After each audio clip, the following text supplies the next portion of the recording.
श्री क्षेत्र जत अत्यंत जागृत आणि नवसाला पावणारी श्री मायाक्का देवी श्री भाग्यवंती देवी देवस्थान जत। नमस्कार, मी मेघा जगताप, बीबीएम न्यूज मध्ये आपल्या सर्वांचं स्वागत। पाहूया आजच्या घडामोडी।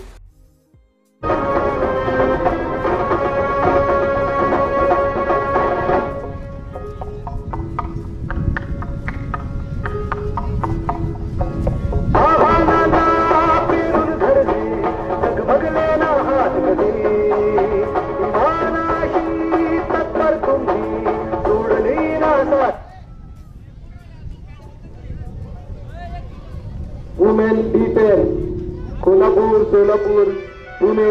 एक चंद मोती चंद, एक चंद मोती चंद, एक चंद मोती चंद, एक चंद मोती चंद। एका युनिट मध्ये काम केल्यानंतर मोटर बोट पाण्यावरती त्याच पद्धतीनं हे आपले खेळाडू नाव वळवतात आणि अतिशय वेगाने असं ते बोट इकडे येत आहे। बोटिंगचा वेग हा नॉटिकल माइल मध्ये मोजला जातो, तर जवळजवळ 10 नॉटिकल माइलच्या स्पीडनं या बोटी येत असतील। सर्वांनी या शहरापूर पुणे दोन्ही संघांनी लवकरात लवकर तयार राहायचे आहे। या ज्या बोटी येत आहेत त्यांचं टायमिंग नोंदवलं जातं। ज्यांचं कोणाचं टायमिंग चांगलं असेल त्यांना फायनलला निवडलं जाईल आणि उद्या फायनलच्या स्पर्धा आपल्याला पाहायला मिळतील। तर बघा किती स्पीडने ती बोट आहे। कोल्हापूर जवळजवळ 8-10 खेळाडू, 10 पेक्षा जास्त खेळाडू एका युनिट मध्ये अतिशय वेगाने आपली बोट पुढे आणत आहेत। सर्वांनी टाळ्या वाजवून त्यांना दाद द्यायचे। सर्व पक्ष विशेषतः खेळ स्कूलच्या मुलांनी टाळ्या वाजवून त्यांना दाद द्यायचे। अशा प्रकारच्या स्पर्धा आपल्याला या अगोदर कधीच बघायला मिळाल्या नव्हत्या।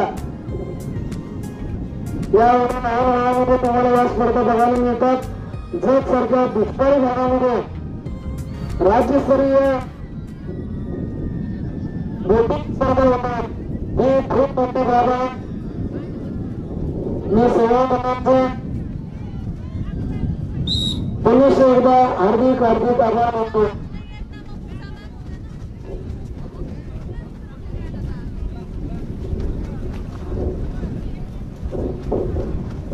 क्रीडा अधिकारी मनीषा माळी मॅडम आणि पूजा कडे मॅडम कुठे असतील तरी जरा बाईकशी संपर्क साधावा।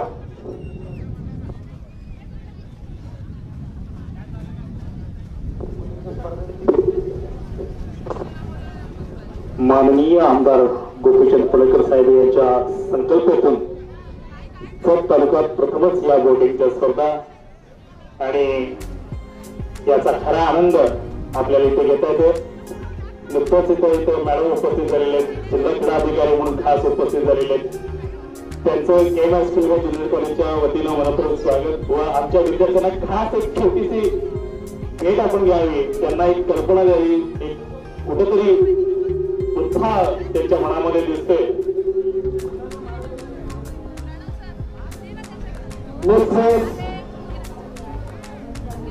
पुणे, कोल्हापूर दोन्ही संघांनी लवकरात लवकर पाण्यात जायचं आहे।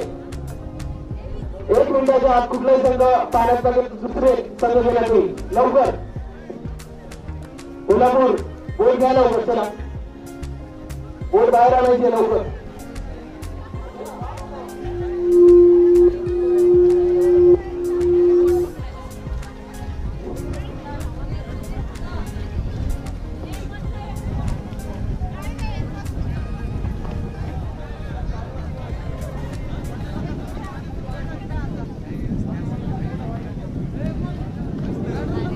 केम स्कूलच्या मुलांनी गॅलरीमध्ये बसून घ्यायचा। बालेवाडीच्या जिल्हा क्रीडा अधिकारी माननीय मनीषा माळे मॅडम हे आपल्याला खास भेटण्यासाठी येते। तिथं सर्व विद्यार्थ्यांनी आपल्या या स्टेडियम मध्ये एकत्रित यायचं आहे। तिकडे देखील काही मुलं आहेत, त्यांनी पण या स्टेडियम मध्ये यायचं आहे। बघा, आपल्या या स्पोर्ट मध्ये देखील आपल्याला अधिकारी होता येतं। हा देखील इव्हेंट ऑलिम्पिक पातळीपर्यंत आहे याची माहिती आपल्याला ते देतील आणि खेळातून देखील आपल्याला अधिकारी कशा पद्धतीने होता येईल याची झलक आपल्याला तिथं पाहायला मिळेल. मी केमएस जुन्या कॉलेजच्या सर्व विद्यार्थ्यांना एकाच स्टेडियममध्ये येऊन बसायला सांगेन.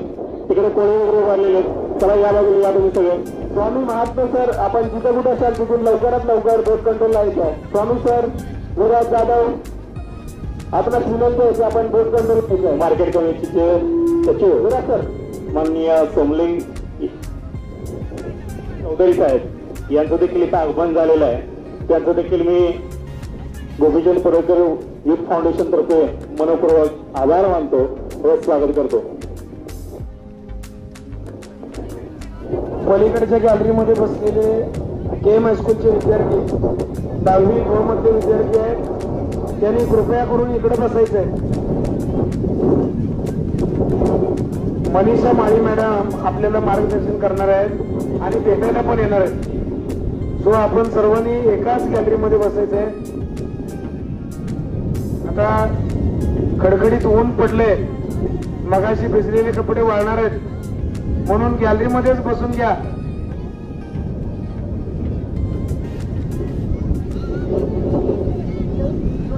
मुलाने आता हालचाल करू नका, बसून घ्या. आणखीन आता मुलींच्या बोटी आपल्याकडे येत आहेत.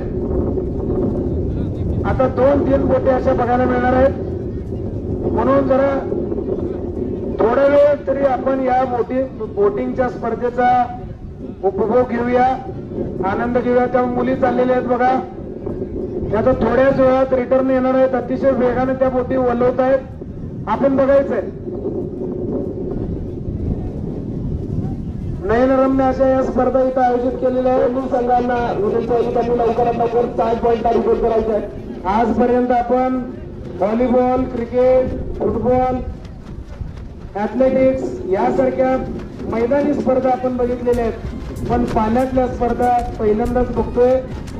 तर आपण याचा मुराद आनंद घ्यायचा आहे.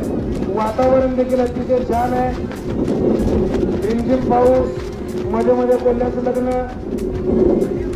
एखाद्या वेळेस इंद्र मनुष्य पण बघायला मिळेल. ही नाशिक, सोलापूर दोन्ही संघांनी फोटोग्राफीला यायचं आहे.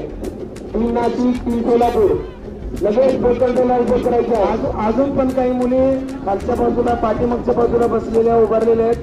त्याने कृपया करून पुढच्या बाजूला या.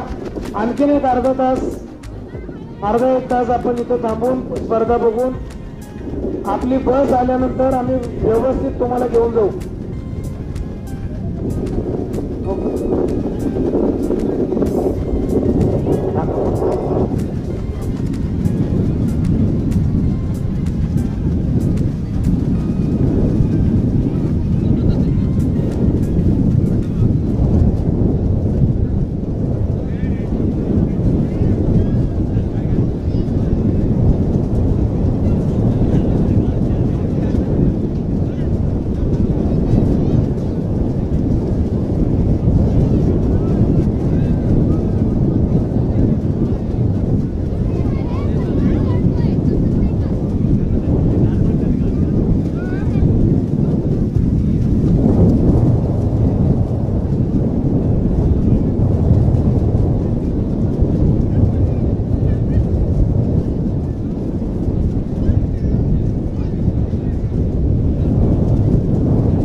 अरे मुलीनो चला. स्वामी सर, स्वामी महात्मे सर, आपण जिथे कुठे असणार तिथून बोट कंट्रोलला रिपोर्ट करायचं आहे. स्वामी सर.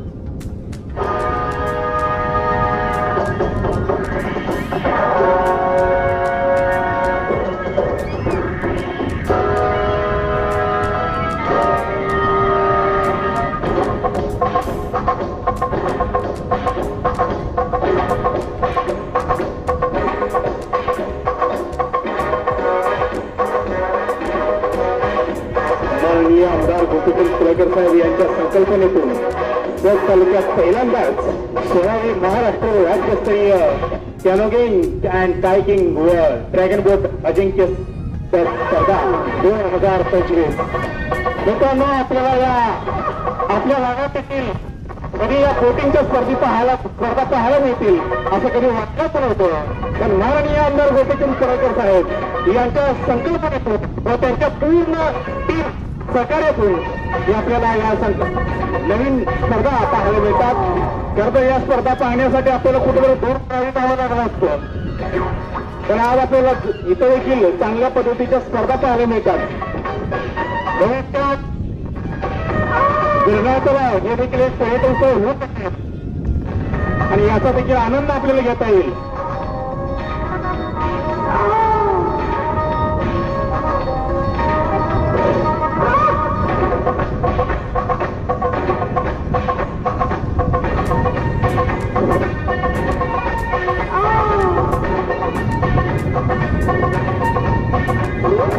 उद्या या स्पर्धेचा फायनल होणार आहे आणि यासाठी राज्याचे क्रीडा मंत्री माननीय त्याच पद्धतीनं माजी मंत्री श्री सदाभाऊ हे देखील उपस्थित राहणार आहेत आणि आपल्या सगळ्यांच्या या उपस्थित अत्यंत असा हा देखणा सोहळा स्पर्धा पार पडतायत.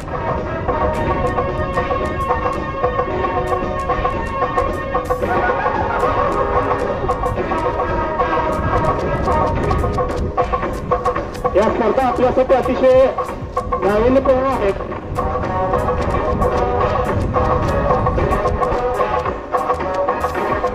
मित्रांनो, या स्पर्धा आपल्यासाठी नवीन आहेत. जशा तुमच्यासाठी नवीन आहेत तसेच संपूर्ण महाराष्ट्रासाठी देखील नवीन आहेत असं मी म्हणेन. का? कारण याची जागृती खूपच कमी आहे, याची स्पर्धा खूपच कमी आहेत. आपल्याला अजून देखील भविष्यात खूप मोठी संधी आहे या खेळामध्ये. याची माहिती देखील इथं व्हावी हाच एक उद्देश माननीय गोपीचंद पडळकर साहेबांचा आहे. वेगवेगळ्या प्रकारचे स्पर्धा असतात, खेळ असतात. हे या जत तालुक्याच्या जनतेला त्यांनीच खऱ्या अर्थानं माहिती करून असते.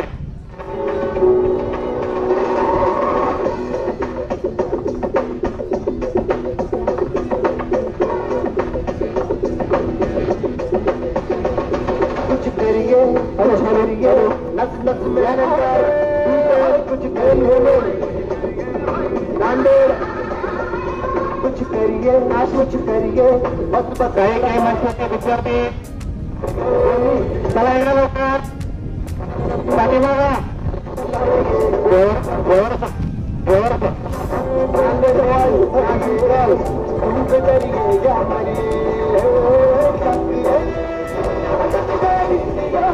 सगळ्याच्या कोणत्याही बाजूला इतर अजिबात फिरकायचं नाही. सगळ्या इकडे सगळे चला काय बघायचे ते स्पर्धा इथून बघायचे. तिकडे काही एसआरएफचे विद्यार्थी मला दिसत आहेत. चला लवकर इकडे बघा. त्या तलावाच्या त्या बाजूला काही मुलं गेलेली आहेत. तुम्हाला इथे स्वयंसेवक उपस्थित असतील त्यांना देखील विनंती आहे की तलावाच्या कोणत्याही बाजूला कोणतेही विद्यार्थी असणार नाहीत. तुम्हाला इथं बसण्याची अतिशय चांगली उत्तम सोय केलेली आहे. इथं बसून खरा आनंद घ्यायचा आहे.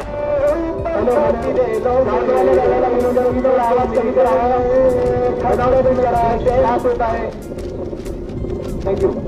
यानंतर D10 men Nanded, D10 women Nashik 1000 metre last race. यानंतर D10 500 मीटरच्या स्पर्धांना सुरुवात होईल. सर्व क्रीडा व्यवस्थापक व कोचेस यांना विनंती आहे की आपला संघ तयार ठेवायचा आहे. D10 500 मीटर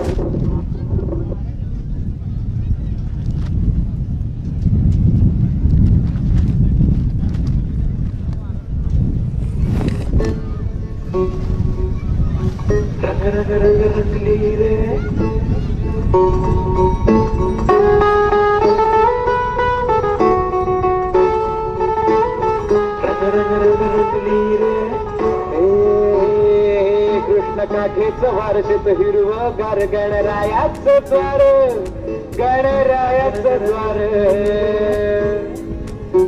हे कृष्ण काठेच वारशेत हिरवगार लाल मातीत कुस्ती ही रंगली आमची सांगली.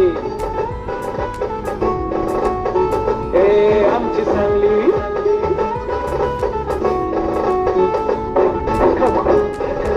रंगली रे रंगली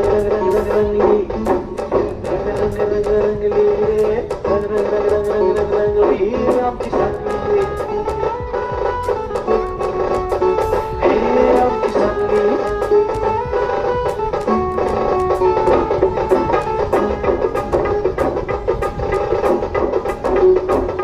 कृष्ण काठेच वारशेत हिरवगार गणरायाचं द्वार गणरायाचं द्वार गणरायाचं द्वार सुख समृद्धी सार लाल मातीत कुस्ती ही रंगली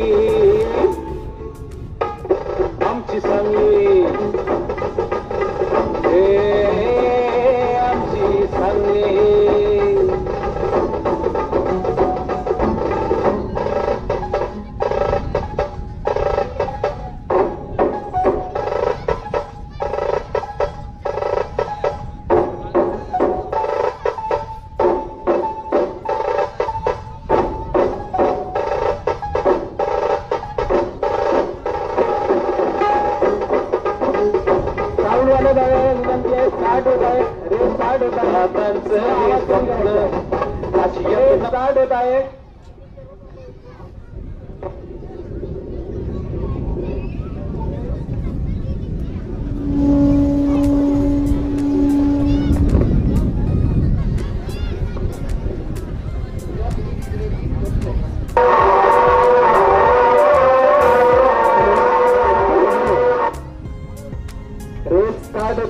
कमांचा आवाज येणार नाही, त्यामुळे योग्य तो वेळ नोंदवला जाणार नाही याची साऊंडवाल्या लोकांना विनंती आहे.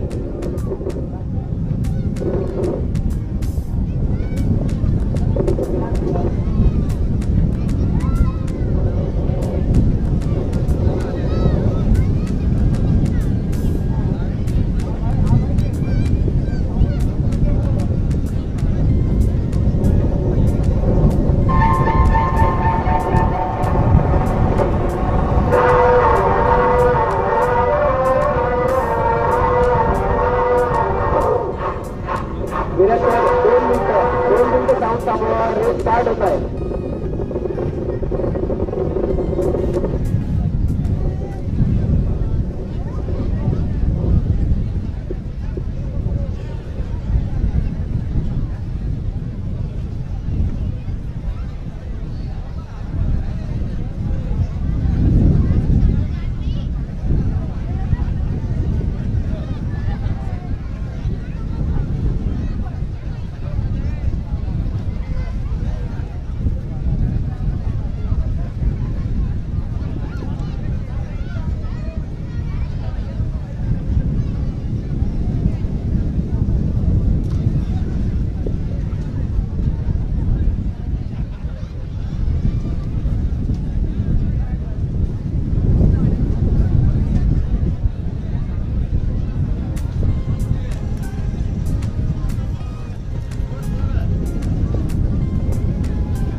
PN sir, PN Birajdar sir यांना विनंती आहे.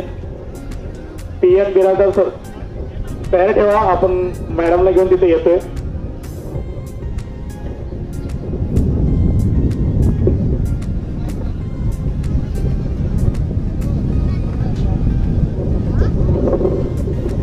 सुंदर अशी 16वी राज्यस्तरीय कॅनोइंग कायाकिंग व ड्रॅगन बोट स्पर्धा या रत्नागिरीत आयोजित केलेली आहे.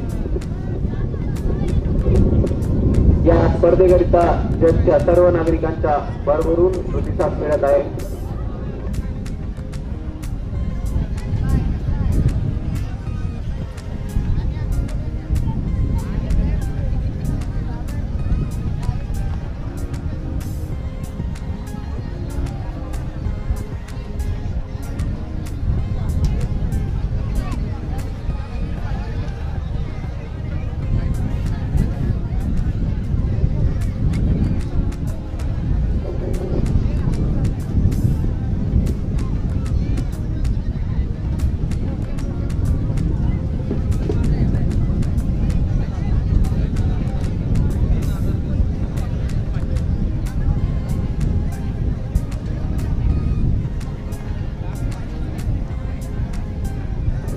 PN सरांना विनंती आहे की आपले सर्व विद्यार्थ्यांना बसवून घ्यायचं व्यवहाराचं.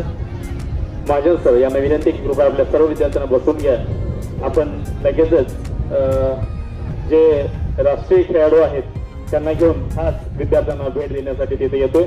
KM हायस्कूल व जनरल कॉलेजच्या विद्यार्थ्यांनी तिथे आल्यावर जोरदार टाळ्यांच्या गजरात त्या खेळाडूंचं व माननीय अधिकारी यांचं स्वागत करायचं आहे.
त्यानंतर D10 मेन वुमेन नाशिक आणि D10 मेन नांदेडचा संघ तयार राहील.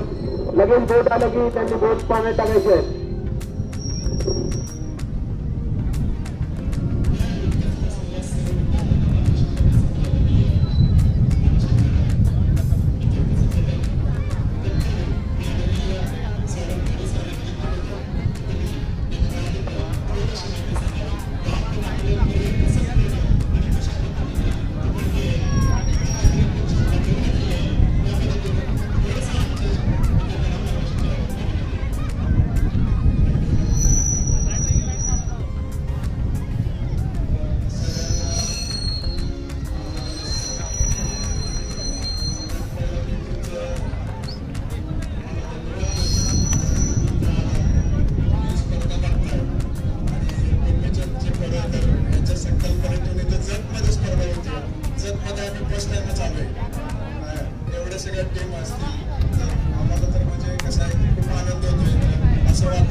ते व्हायला जातील, इंडियाची टीम जाते. तर आता इथे सगळी शाळेतली मुलं आहेत, तर आता तुम्ही सगळे विद्यार्थी तसेच आहेत. तर तुम्हाला खेळामध्ये जर करिअर घडवायचं असेल तर त्याचा एक छोटासा मी एक रूट सांगेल किंवा रोड सांगेल. तर तुम्ही हा जर फॉलो केला तर नक्की तुमच्या करिअरमध्ये किंवा नोकरीमध्ये म्हणजे गव्हर्नमेंटचे असेल तर त्याच्यासाठी तुम्ही नक्की त्याच्यासाठी पात्र होऊ शकाल. तर यामध्ये कसं असतं, आता ही राष्ट्रीय स्पर्धा आहे. हे कसं असतं की ज्यावेळी आता एक क्लास 3 असतील किंवा क्लास 4 असतील, त्या जे गव्हर्नमेंट म्हणजे स्टेट गव्हर्नमेंट जे जागा काढतं त्यामध्ये खेळाडूंना 5% आरक्षण असतं. तर या 5% आरक्षणामार्फत तुम्ही जर याच्यातून फॉर्म भरला तर कसं असतं की बाकीचे जे कॅटेगरीज असतात आणि स्पोर्ट्स कॅटेगरी असते तर मेरिटमध्ये याचं कन्सेशन तुम्हाला नक्की मिळतं. म्हणजे ॲज कम्पेअर ओपनमधून वगैरे जे कॉम्पिटिशन आहे आणि स्पोर्ट्समधून जे कॉम्पिटिशन आहे याचा तुम्हाला नक्की तिथं डिफरन्स बघायला मिळतो. त्याच्यानंतर जर आंतरराष्ट्रीय स्पर्धा किंवा ऑलिम्पिकच्या दर्जाला जर पोचायचं असेल तर पहिलं तुम्हाला कसं असतं की आता पहिल्या जिल्ह्याची ट्रायल होते, जिथे जिथे क्लब्स आहेत जिथं जिल्ह्याच्या ठिकाणी तिथं बरेच म्हणजे आपल्या फेडरेशननी फेडरेशनच्या सहकार्याने आणि चांगल्या मार्गदर्शनाने सगळे कोच असतील त्यांच्या माध्यमातून त्यांच्याशी कनेक्ट जर तुम्ही राहिला तर ते नक्की तुम्हाला पुढे जायला मदत करते. आणि आंतरराष्ट्रीय स्पर्धेसाठी तुम्हाला पहिला स्टेट खेळावी लागते. स्टेटला तुम्हाला पहिल्या टीममध्ये मेडल लागतं. या मेडलनंतर परत नॅशनलची ट्रायल होते आणि नॅशनल म्हणजे राज्यात स्पर्धा होते. तर राज्याच्या स्पर्धेमध्ये सुद्धा मला सांगायला आनंद होते की आपण दरवर्षी आपली महाराष्ट्राची टीम जाते आणि दरवर्षी आपण तिथं गोल्ड, सिल्वर, ब्रॉन्झ मेडल याच्यासाठी चांगली फाईट घेतो आणि मेडल घेऊन येतो. तर आता जसे मुलं अपकमिंग जे आहेत आणि यामध्ये 3 कॅटेगरी असतात, जसं सब ज्युनियर आहे, ज्युनियर आहे आणि सिनियर आहे. हे 14 वर्षाखालील हे सगळे सब ज्युनियर कॅटेगरीमध्ये येतात. 14 ते 16 वर्ष असेल ते ज्युनियर कॅटेगरीमध्ये खेळतात आणि 18 वर्षाच्या नंतरचे हे सगळे सिनियर कॅटेगरीमध्ये खेळतात. तर आमच्यासोबत जे आम्ही सिनियरला खेळतो तर त्याच्यामध्ये कसं आहे की गव्हर्नमेंटचे ऑफिसर असतील किंवा आर्मीमध्ये असतील, पोलीसवाले असतील ते सुद्धा आमच्यासोबत खेळायला येतात. त्याच्यानंतर नॅशनलची स्पर्धा झाल्यानंतर तुम्हाला नॅशनलला मेडल लागलं की त्याच्यानंतर तुम्हाला जे स्टेट गव्हर्नमेंटमध्ये ज्या 5% आरक्षणाचं कोट आहे तर तुम्हाला क्लास 2 च्या पोस्टसाठी म्हणजे PSI असेल, ST असेल, रेंज फॉरेस्ट ऑफिसर असेल तिथे तुम्हाला कन्सेशन मिळतं. आणि जसं जसं तुम्ही वरच्या लेवलला जाल तसं कॉम्पिटिशन थोडंसं कमी होत जातं. तसं स्टेट लेवलला जर तुम्ही खेळाल थोडं कॉम्पिटिशन जास्त राहील. तेवढं सर एक रेस होत आहे वुमेन D10 मुलांना सांगा की चिअरअप करायला करायचा. सुंदर अशी रेस पुणे विरुद्ध कोल्हापूर.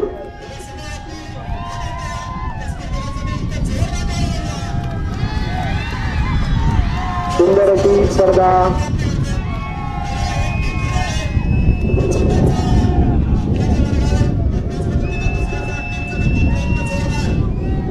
सुंदर अशी महिलांची ड्रॅगन बोट स्पर्धा आपल्या समोर इथं गिरनार लेक तिथं सुरू आहे. लेन नंबर 2 मध्ये आहे पुणे ही आता आघाडी घेतलेली आहे व लेन नंबर 2 मध्ये कोल्हापूर संघ आहे, महिलांचा संघ. या गेम मध्ये सर्वात महत्वाचं कोऑर्डिनेशन टीम मध्ये बोट मध्ये बसलेले सर्व बॅटलर्स यांच्या टायमिंग मॅच व्हायला पाहिजे. सर्व प्रेक्षकांना विनंती चिअरअप करायची आहे.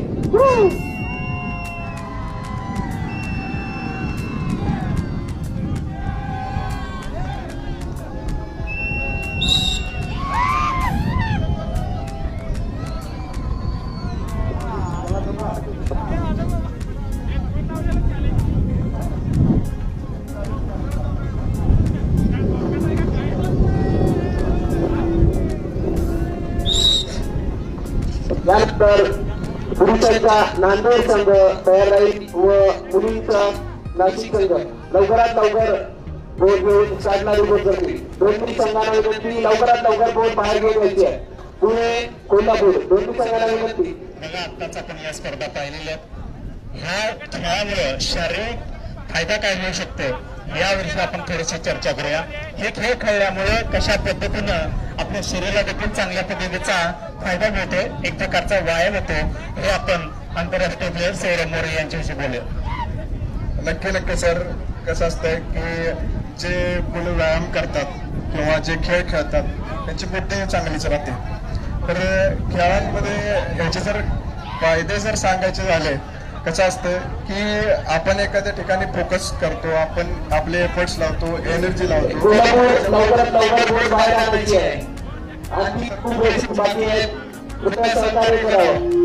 ते जर चांगल्या ठिकाणी लावला तर 100% आपलं चांगलंच होणार आहे. कारण आपण जसं विचार करतो तसं आपल्यासोबत सगळं घडत जातं. आणि तुम्ही लॉ ऑफ अट्रॅक्शन बद्दल ऐकलं असेल की आपले विचार जर चांगले ठेवले तर 100% आपल्याला त्याचा चांगलाच फायदा होणार आहे. Nashik girls yellow board, Nanded boys red board.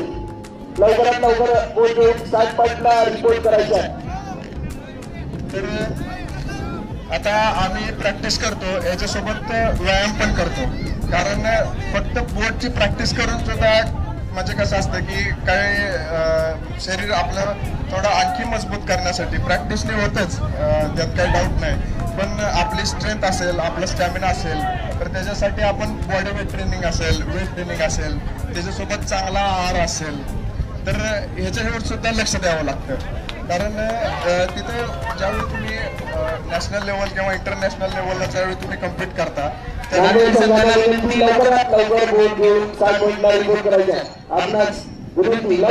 खूप साऱ्या स्पर्धा अजून बाकी आहेत. तर आपण कुठल्या बाजूने कमी राहणार नाही याची दखल घ्यावी लागते. तर बोला. ह्या स्पर्धा बघून आम्हाला देखील आमच्या मुलांना अशा पद्धतीचे स्पर्धेची आवड निर्माण झालेली आहे.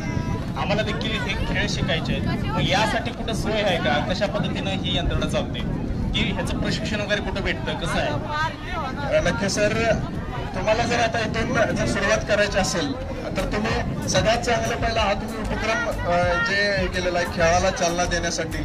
आणि कसं आहे की आपल्याला फुटबॉल असेल, क्रिकेट असेल तर ह्याच्यापेक्षा ऑलिम्पिक गेम हे देखील आहेत. तर ह्याची देखील पोरांना पहिला तुम्ही माहिती दिली पाहिजे. त्याच्यानंतर इथे प्रशिक्षण असेल तर आता जवळपास आपल्या इथं सांगलीला सगळ्यात मोठा बोट क्लब आहे. महाराष्ट्रातला सगळ्यात मोठा बोट क्लब कुठे असेल तर सांगलीमध्ये. आणि तुम्ही सांगलीच्या फेडरेशनचे ज्या अधिकारी वगैरे असतील किंवा त्यांना तुम्ही जर एखादी रिक्वेस्ट केली किंवा त्यांना निवेदन वगैरे दिलं इथं आम्हाला जतमध्ये हे करण्यासाठी ते याच्यात देखील तुम्ही बोट क्लब काढू शकता. हां, बोट क्लब त्याची परमिशन वगैरे तुम्हाला ते सगळं होऊन जाईल. त्याच्यानंतर आपल्या बोट वगैरे असतील किंवा हे असतील आपल्या पडळकर साहेबांना वगैरे त्यांच्या नेतृत्वात वगैरे किंवा तरी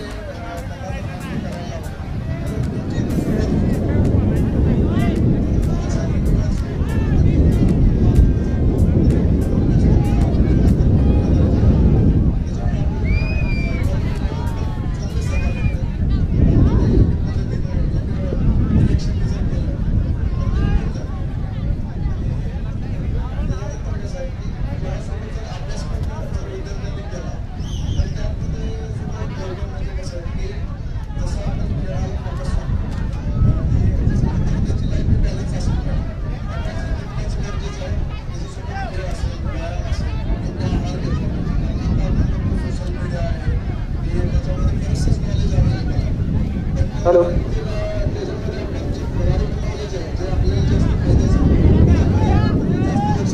हॅलो हॅलो. यानंतर D10 mix main plus women 1000 मीटरच्या रेसेस सुरू होतील. सर्व संघ व्यवस्थापक यांना विनंती की त्यांनी लवकरात लवकर आपली मिक्सची टीम तयार करायची. प्रत्येक मिक्स संघात 4 मुली ह्या पॅडलर्स पाहिजेत कंपल्सरी, याची सर्वांनी नोंद घ्यावी. 1000 मीटर D10 मिक्स सर्वांना विनंती लवकरात लवकर त्यांनी आपले संघ तयार करायचे. ही रेस झाल्यानंतर लगेच D10 वुमेन मिक्सच्या मॅचेसला सुरुवात होईल व त्यानंतर D10 मेन 500 मीटरच्या स्पर्धा सुरू होतील. याची सर्व कोचेस मॅनेजर यांनी नोंद घ्यावी. धन्यवाद.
संघांना विनंती लवकरात लवकर स्टार्ट पॉइंटला रिपोर्ट करायचं आहे.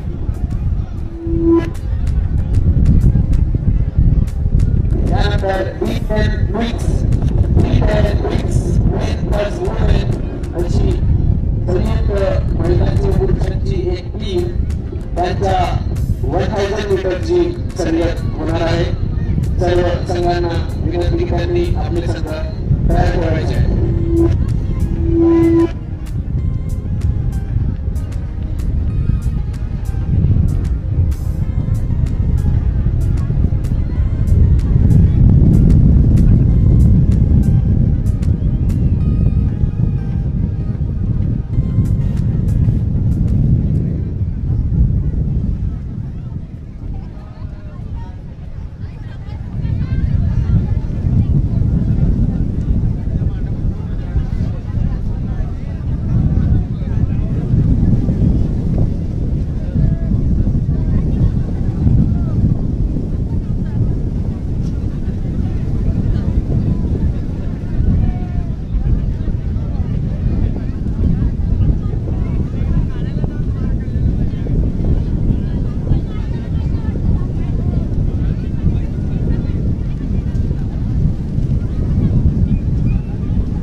बातमी आणि जाहिरातीसाठी आमच्या चॅनलला लाईक आणि सबस्क्राईब करा. धन्यवाद.